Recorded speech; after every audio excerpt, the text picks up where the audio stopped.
my name is Kayleen, and for my anatomy cultural diet project, I will be making sinigang. Sinigang is known as one of the national foods of the Philippines due to how common it is and how long it's been around. It can be used for special occasions like birthdays and holidays, as well as on an everyday basis.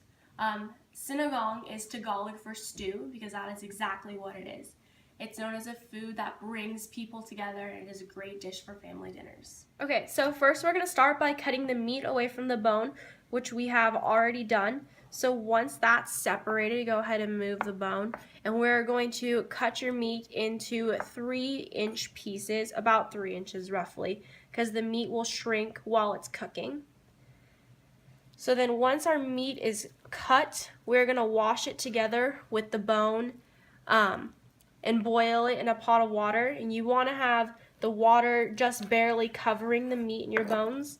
You're also at this point going to add 1 stalk of lemongrass and bring this all to a boil. So after your meat boiled for about 10 minutes, you're going to drain it into a straining bowl. You're then going to remove the bones and any extra brown coverings that come with it, which we have already done.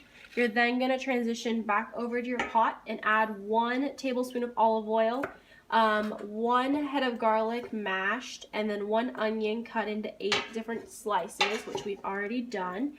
You're going to saute it on medium heat, but don't brown it. At this point, once it's done, which it is right now, we're going to add our meat back into it, and we're going to let it sit for 5 minutes.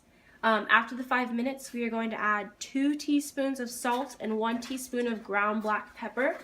I am then going to stir continuously for 5 minutes to make sure that nothing sticks to my pot.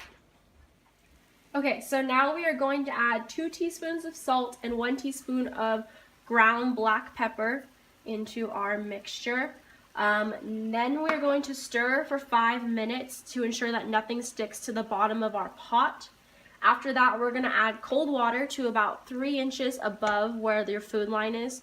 So probably about right here, we'll add cold water.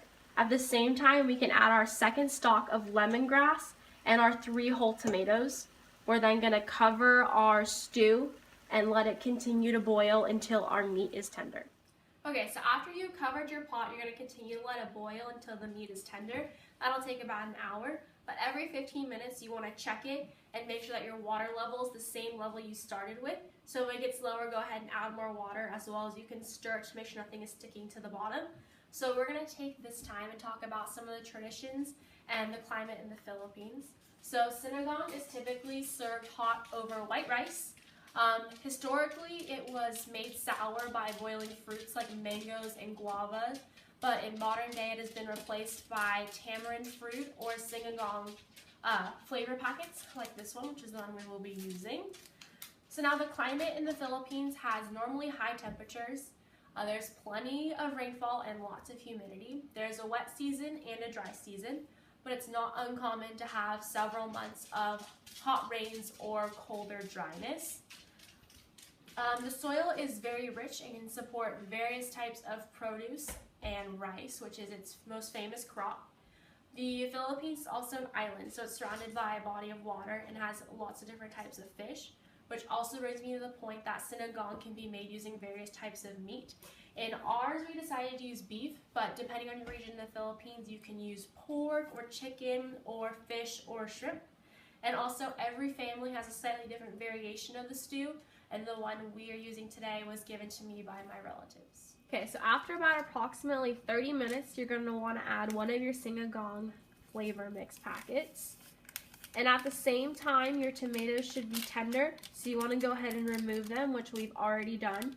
You're then going to mash them with a fork and add them back into your soup. So in total, it takes the meat about an hour to become tender. So once the meat is tender, you want to add in all the rest of your vegetables except for your green onions and more water if needed. You're then going to let it boil again, and once it's boiling, you can either add half of your 2nd packet or the whole packet, depending on how strong you want it to taste. Okay, so at this point, your vegetables should be all cooked and your soup should be done boiling. Go ahead and give it a taste, and if you feel like you need more salt, we're not going to add salt. We're instead going to add patis or fish oil. Just add it until you feel like it's at the desired taste. And then we're going to add green onions Mix them around a little bit. And then at this point, you can also remove the lemongrass as well as the peppers, which we've already done. So now your soup is ready.